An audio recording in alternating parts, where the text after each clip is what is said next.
Hello and welcome to episode 97 of Christians in Our Soup, a weekly podcast by two of God's peculiar people, about God's peculiar people, for God's peculiar people, proving that life is simply not as black and white as some would have us believe, but that sometimes life gets real and doesn't fit into any boxes, no matter how hard we try.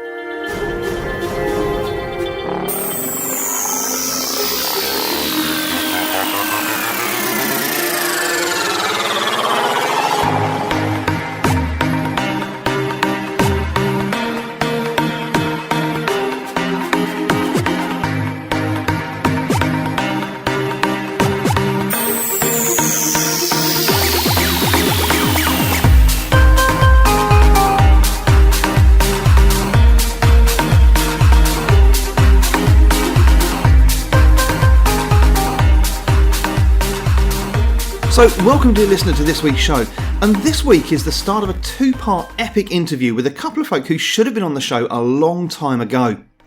I've known this lovely couple for over 50 years, yes, Bramwell, I really am that old, and for every step of those 50 years, they have prayed for, loved and supported me in every way they know how.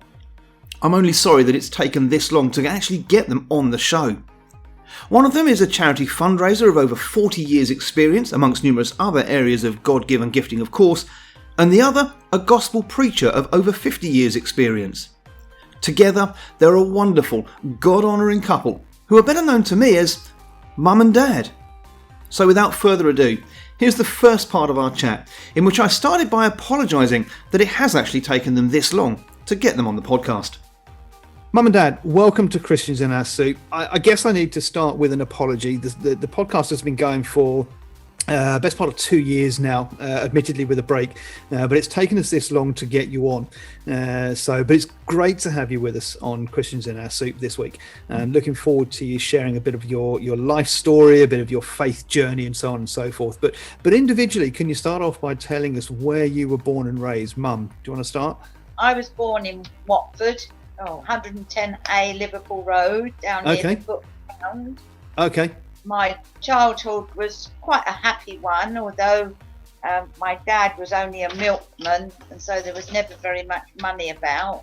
My dad had an allotment, which was great, so we always had plenty of fresh vegetables and fruit and that sort of thing. Yeah. But the other big thing about my childhood was that because my brother was very ill with nephritis, I had to go away to school, so I went and lived in Reading and in Oxford for some time, and went to school in Oxford.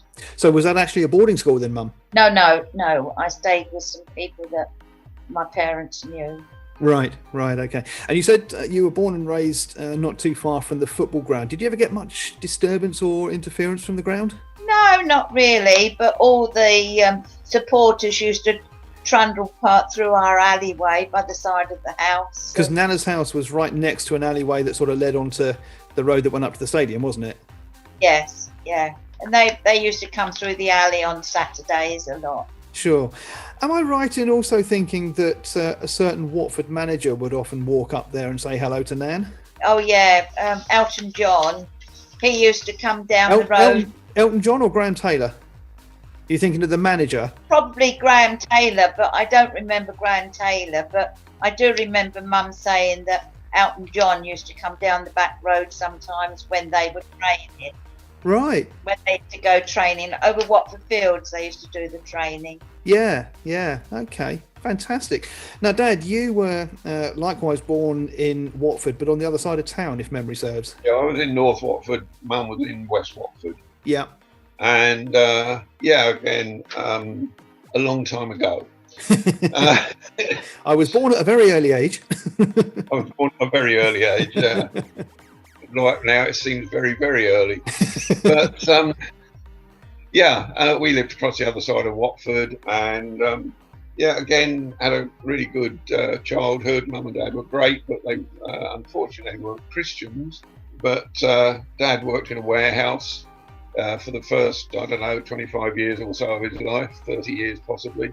And then he had a change of career when he went into stock taking. And Right. oddly enough, a warehouse, joined a firm of accountants in London, and then started travelling all over the southeast of England, doing stock taking for grocers, Wow. which was, quite interesting from his point of view. That must have been quite a feat, because I don't remember Grandma or Grandad having a car. Precisely. So presumably travel was... Trains. Right. Yeah. Wow. And he did that for the last sort of 20 years of his working life. Yeah.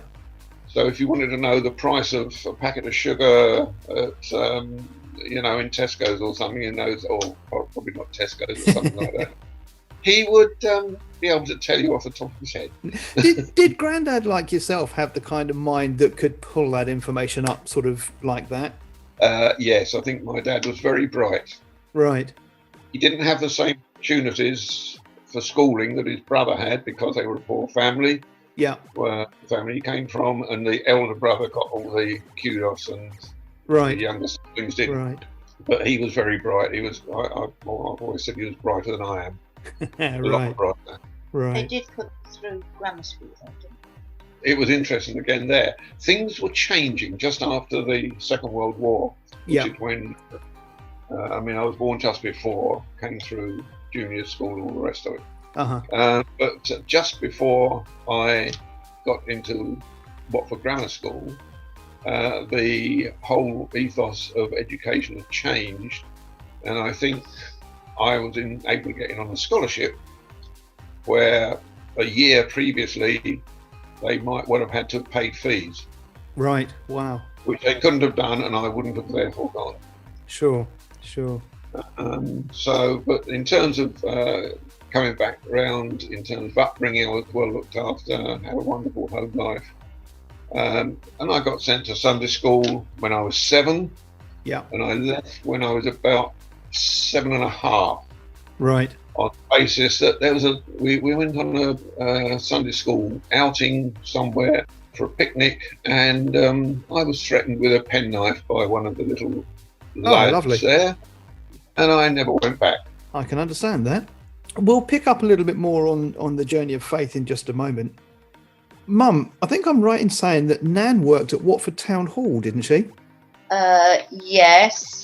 So tell us a bit about what she did, because I think, I one of my memories of Nan working at the Town Hall was the first year that Watford got to the FA Cup final, which I think was 1984, if memory serves. Because of Nan working there, I remember us having access to the back entrance of the Town Hall when the team coach came in, and meeting all the players off the coach. Was that something that Nan was able to do a lot? Did she meet a number of folk through that role? I don't know. She went out to work to pay for our wedding. Oh wow, okay. And she worked, before she worked at the town hall, she worked at a button factory Oh. up over North Watford somewhere.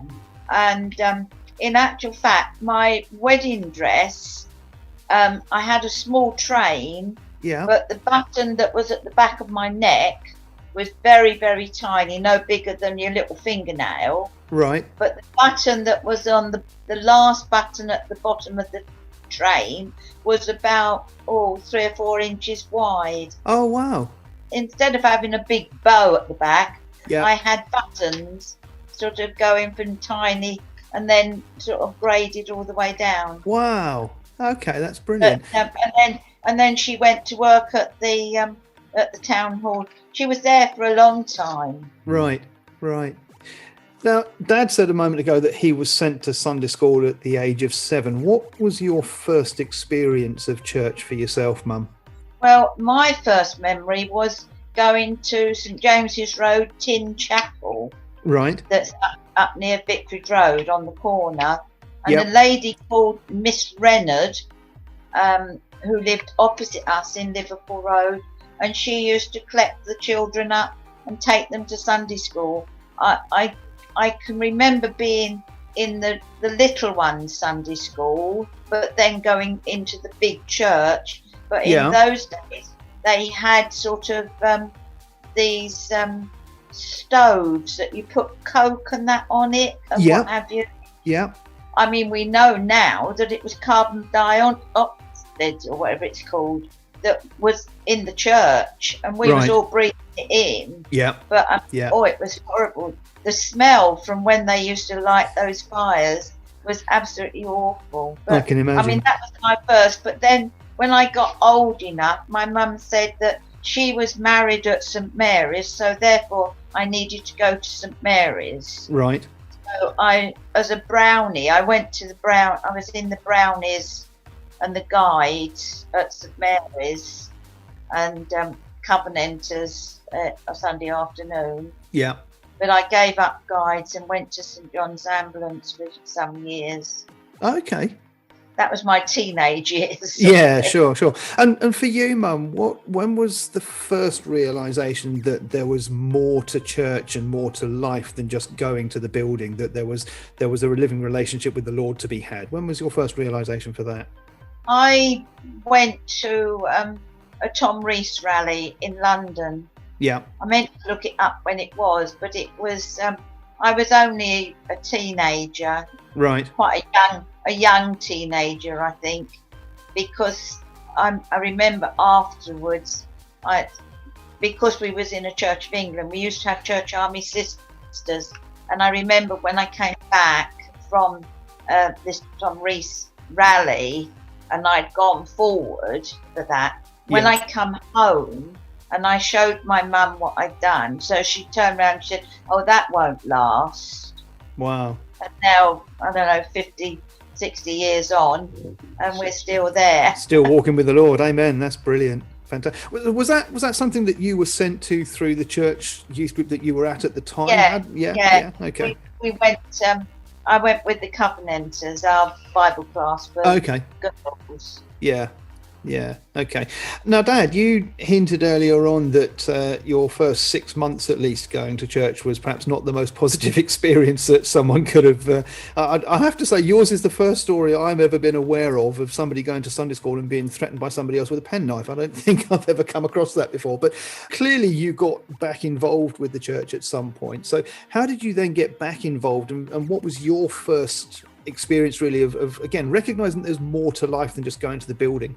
Well, when I went to the grammar school at Watford, I got some friends there who had got involved with a Bible class called Crusaders, which is now known as Urban Saints. Right. But they were Crusaders, and they were an interdenominational Bible class, met in a local hall on a Sunday afternoon, and I was sort of dragged along there, doubtful about whether I really wanted to go. Yeah. When I was probably about 11 and a half, not long after I joined, not long after I started at the grammar school. Yeah. And I have to say that your mum has just mentioned Covenanters. Crusaders and Covenanters were, in a sense, great rivals. Right. To some extent, but the Covenanters tended to be linked to the church. Right. I think I'm right in saying, whereas Crusaders was very interdenominational and not attached to any particular church. You were encouraged to go to church, right? But the church was up to you which one. Okay. And but I mean, this didn't bother me too much at the time. I wasn't interested in going to church, but we used to do. As I say, we met on a Sunday afternoon, sang CSM choruses and hymns and the like, and had strong gospel messages that the Lord Jesus was the one who had died on the cross to save us from our sin. At rock bottom, the root of it. Sure. But it didn't really impact, in that sense, from my point of view,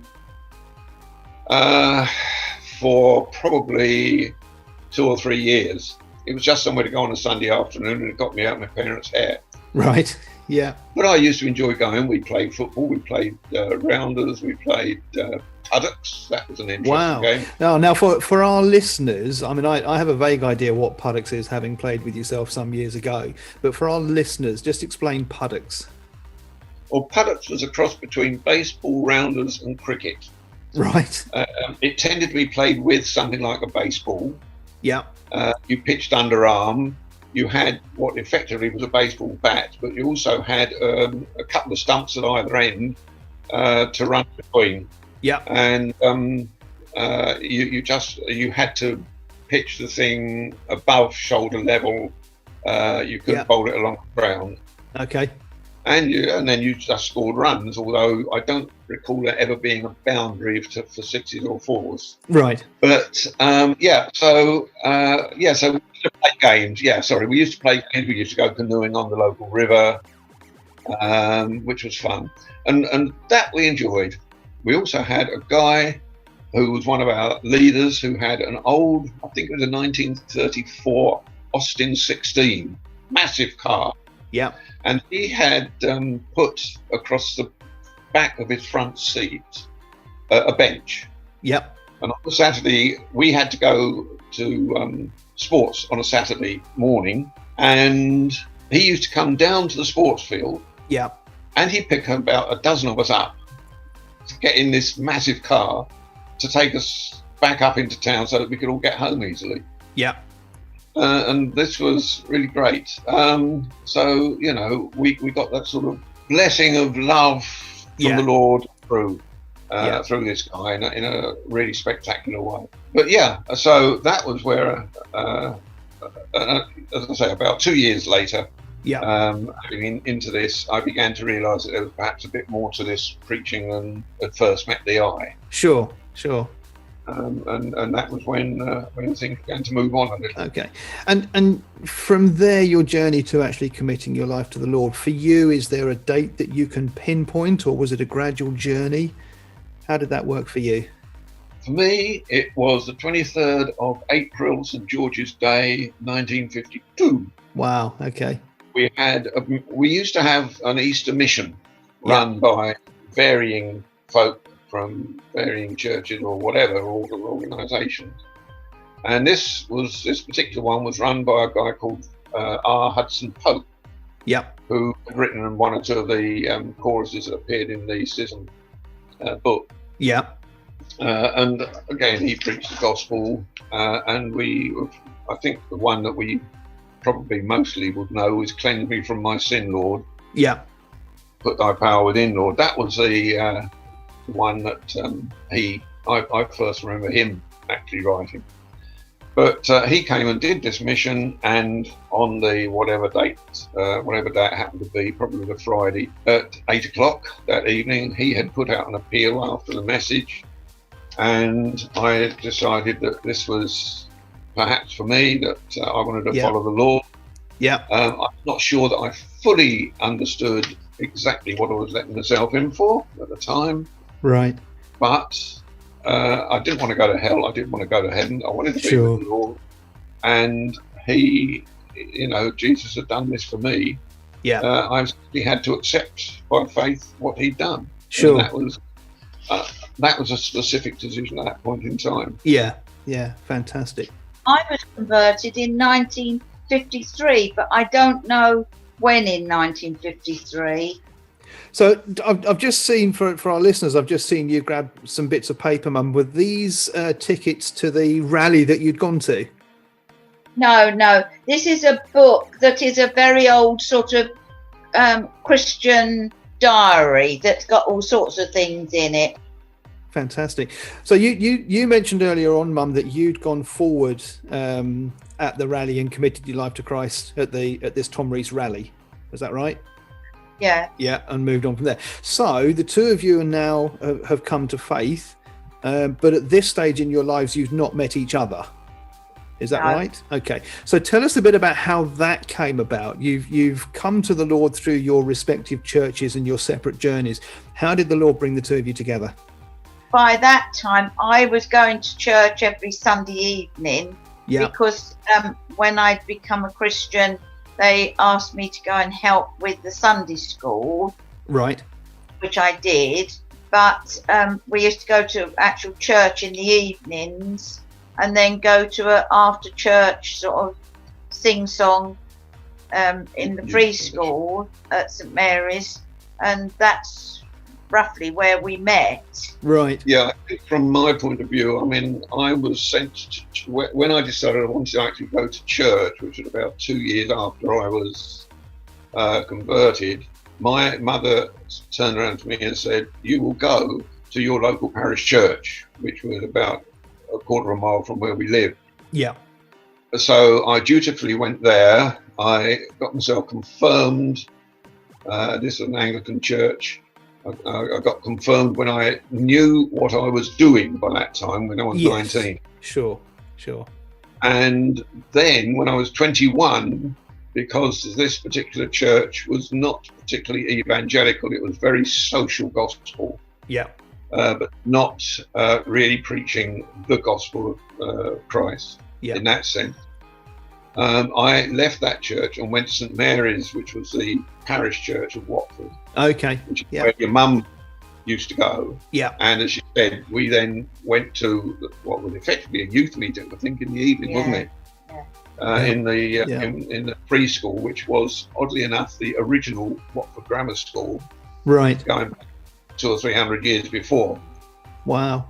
Yeah. And we had a man on a squeeze box. What was his name? Did. Jeff Bainton on the accordion. On an accordion. Wow. Yeah. To play for us, that was our music. He was the youth leader. Oh, fantastic.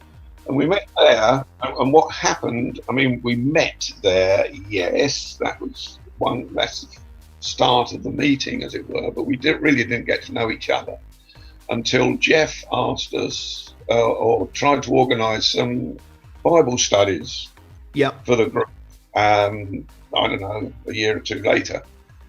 And he paired off certain boys with certain girls to lead these Bible studies. Well, I got paired off with your mother.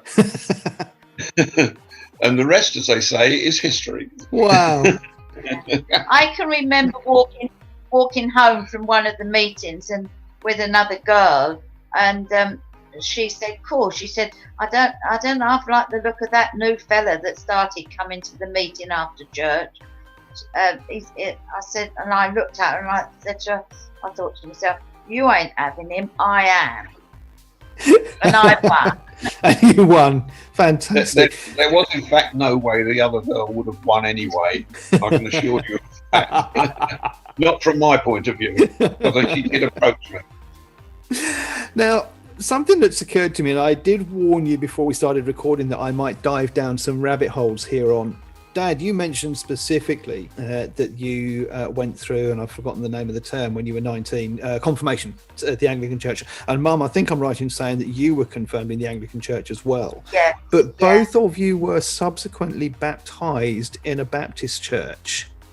Now, Mum, I'll come to your story in a moment because that's the one that I kind of remember a little bit more of. But Dad, how was that journey? I know we're jumping ahead and we will come back to the chronological order of things in a moment. But how was that journey for you from someone who was confirmed, which my understanding of the Anglican Church, broadly speaking, is that confirmation is that process in the Anglican Church. So how did you move from confirmation in the Anglican Church to baptism in the Baptist Church? Okay. Anglican Church, by and large, you get christened when you're a baby. I mean, that's the broad sense. And somebody else, your godparents, say, "Yeah, we'll bring him up as he ought to be brought up, or ensure that he's brought up." Confirmation then is the candidate saying, "I will confirm what my godparents said for me." On my baptism. And it's not baptism by immersion, it's baptism by a drop of water across your forehead when you're young. So the Anglican Church, by and large, tend not to do total immersion.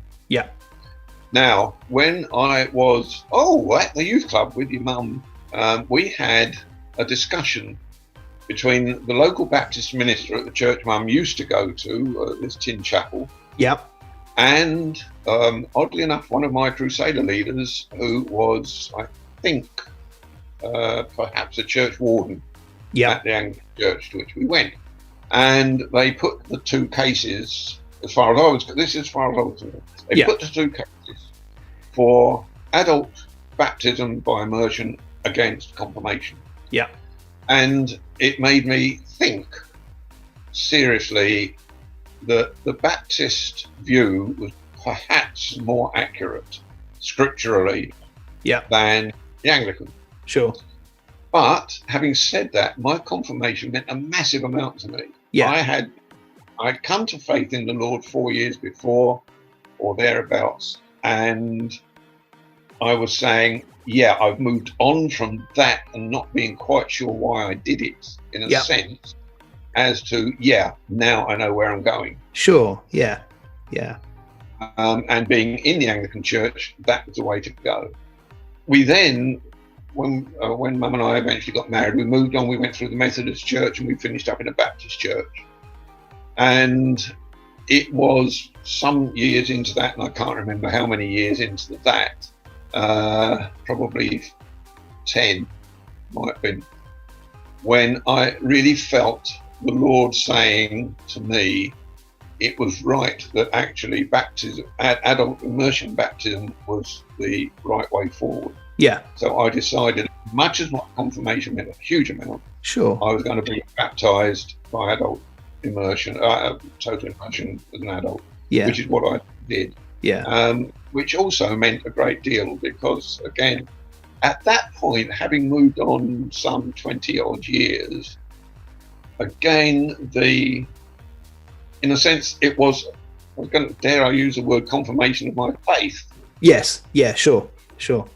I should point out also for our listeners here that what we're not doing is sitting in judgment on either side of the fence here. What I'm getting at is, what was your journey of faith from one to the other? Because for many, one is, and you rightly pointed out that your own confirmation at 19 years old meant a massive amount to you. For many, that would be it. And the idea of doing the other would potentially cancel the first one out or whatever.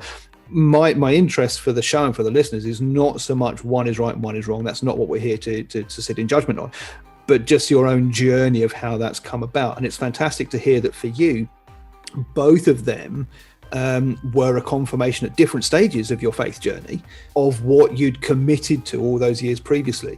So in effect, they were two different ways of saying exactly the same thing at different stages in your faith journey, which is absolutely fantastic. Mum, your journey from confirmation to baptism was slightly different, if I remember rightly. Yeah, I vowed and declared I would never be baptised because I don't like the water and I don't swim and I don't go swimming or anything like that. How big did you think the baptistry was going to be? I don't know, but to go backwards and underwater with no equipment to help me breathe was just unbelievable. Yeah. But we had a bit of an accident in the car many years later, many years after Dad was 1989. December 1989, he says. But and we had this accident, and I was so grateful that God had brought us through it safely. Yeah. And I said that, Lord, if you could bring me through something like that you could help me go through the water.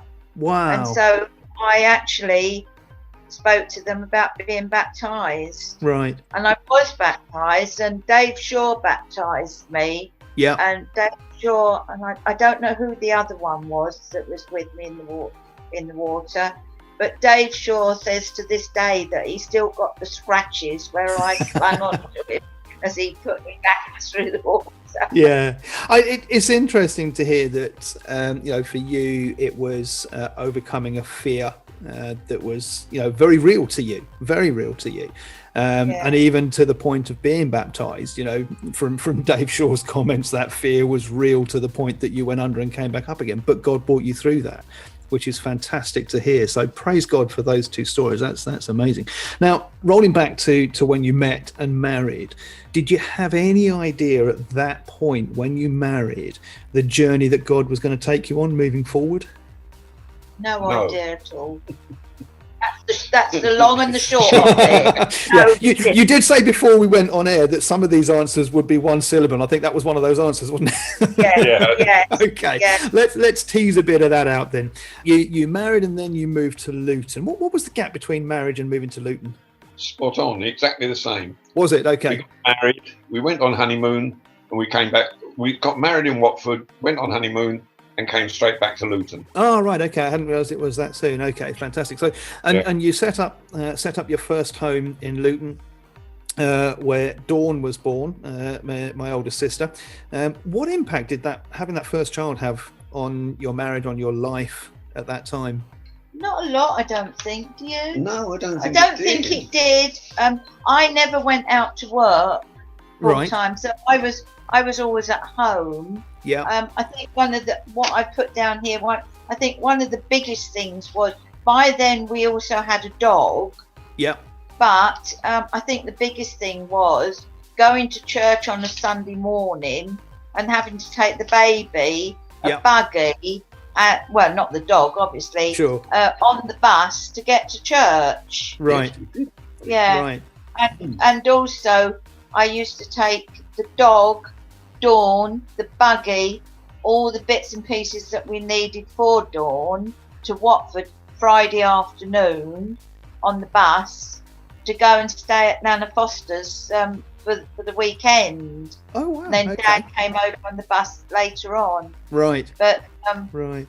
you know, it was a lot, but we Sure. got through it. What about your faith journey though? Did having your first child affect your faith journey in any way at all? No, I don't think it had so. it had more effect on you before we had Dawn. You went through Dad went through a bit of a bad patch before we had Dawn. Yeah, but no, actually, that was just after we got married and moved to Luton. yeah. But I don't think it really made a lot of difference to us. We still went to church. We still went to midweek meetings. I suppose that was the start of when we had the house there. We was asked if we would put up some of the students that used to come to the Methodist church that we was at the beginning. Okay. And we used to put them up.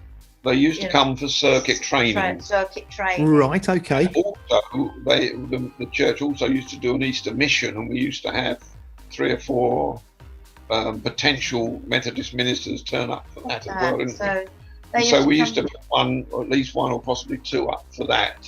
Yeah. At home. Yeah. Yeah. Sure. And you said you referenced going on the bus to church. I'm guessing you were living on a different part of town to the church that you were going to at the time? Yes. Yeah, we were on the Hitchin side of Luton, and the church was down in the centre of Luton. And it cost us 3 pence to get into town. For all of you? 3 old pence. Wow. To get into town. Was that returned? No. Oh, okay. No, we actually had to come back as well. Now that's, I mean, you say that, but actually my next question, Dad, relates to yourself and your job, and it's why I kind of chuckle a little bit, because you'd started working for a firm of accountants, which was also down in Luton Town Centre, and at that point you and Mum didn't have the car, so you were actually walking almost that same journey, I guess, pretty much every day. Twice a day, in fact, obviously to get there and back. One down the hill and one up the hill. Indeed, yeah. Did you ever wish it was the other way around? Because you walk down into work and up out of work at the end of the day. Sorry, go on, Mum. There's a story that when the reason we went to live at Luton was because I had a friend who was already living over there, who we never did meet up with, only once. But anyway, we found that the houses were very much cheaper over there. Right. And so we went to a estate agents to sort out some, houses to go and have a look at. And he asked Dad, where do you work? And he said, I haven't got a job. Right. And he gave him the address of the accountants that the firm used, the estate agent used, and Dad got a job through that. Wow. And so by doing that, we did plan on trying to get a house that was Watford side of Luton, not right over the other side. Yeah. So that's how it came about. But that's how Dad got his job. Yeah. Looking back, do you see God's hand on that whole move to Luton and Dad's job and church and so on? I think it was. I think he had his hand on this. He put us at that point out of the Anglican church into a Methodist church. We finished up in a Methodist church. As Mum said a few minutes ago, I went through a crisis of faith about 3 or 4 months after we got married. Yeah. To the point where I said, if you are really there, God, you've got to get us into a church where we're going to be able to settle. And within 6 months, we were in a church. It was just about the time house groups were coming into being. Right. And we finished up in a house group, and we were massively helped by some of the folk who were in that. Yeah. I think, had we not gone to the Methodist church, then probably I don't know. I may never have taken up preaching. Right. Because it was in the Methodist church there in 1965, I think, on an evening service that the Lord spoke to me and said, actually, I want you to become a local preacher in the Methodist church. Yeah. And it was a 3-year course, but because of the upbringing I'd had through Crusaders and through the Anglican Church in Watford, where the Bible was taught powerfully, I think I got through the exams in 18 months. Wow. With some very interesting comments from the guy who was tutoring me. It was a correspondence course. A lovely man somewhere down in the south of London, I think. And I remember one comment he made because I think we were in the book of Daniel at the time, and I'd got my notes from again a very evangelical based sort of commentary, which was not quite the same as the one which I was handed for the course. Right. And I compared the two, and I came up with my ideas, and I got a comment on one of the questions that I'd answered, which said something along the lines of, "You have been reading heavy books."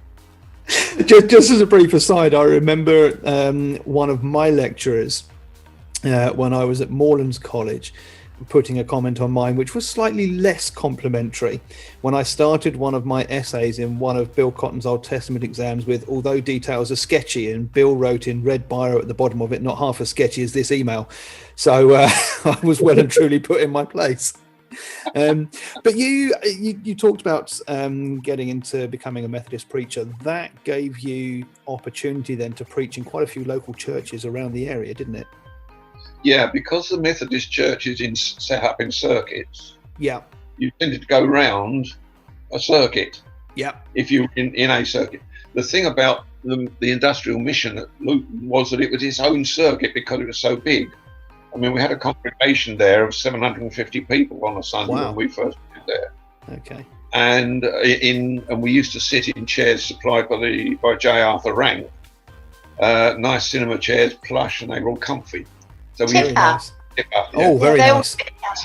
But the Methodist, the industrial mission was its own circuit. Yeah. So I got pushed out as a, quote, visiting speaker, unquote, to both the North and the South circuits in Luton, as it was in those days. Okay. And so I suppose I used to go around 15 to 20 different Methodist churches in the area. Some of which I could walk to. Yep. Some of which I had to get a bus out to or be picked up by somebody because I didn't have a car. They were a bit out of Luton. Sure, yeah. But they were great times. It was a tremendous opportunity to preach the gospel. Indeed. And I can remember a couple of the society stewards in one church on one occasion coming up to me and saying, if you'd preached this gospel message 12 months ago, we would have laughed at you and laughed you out of the church. Yeah. But in subsequent year, they had actually both found the Lord. Wow. Through other preaching, which was fantastic. Brilliant. Now, Mum, during all of that happening was also the time that you moved from, at least reading between the lines, was the time that you moved from the Methodist church down in the town to Stopsley. Would I be right in saying that? Yeah, that was... What are your memories of moving from one church to another? Because that was a seismic move geographically in terms of the town, from one end of town to the other, wasn't it? Yeah, but that was sorted out before we went. Oh, okay. Because the gentleman who did a lot of the the cafe and those sort of things, which I was involved with down Roy Shackleton, down at the Methodist Church. Yep. His wife Betty was Dawn's godmother, Right. and she asked me to go to Toc H, an old group that used to meet many years ago, just sort of after the war. Yeah. And so I went to Toc H with Betty every week, and Bill Whitfield came to speak at the Toc H. Okay. And I said to Dad, when we go to Stopsley, I want to go to Bill's church. Right. He was so nice, and we didn't even hesitate, did we? We went to the Baptist church, and we didn't even look anywhere else, I don't think. Right. Dad has a follow-up of that story, because he went in the evenings, didn't you? Yeah. To the Methodist. There was a small Methodist church in Stopsley, which was if you went down the end of the road where we lived, if you turned left, you went into the Methodist church, and if you turned right, you went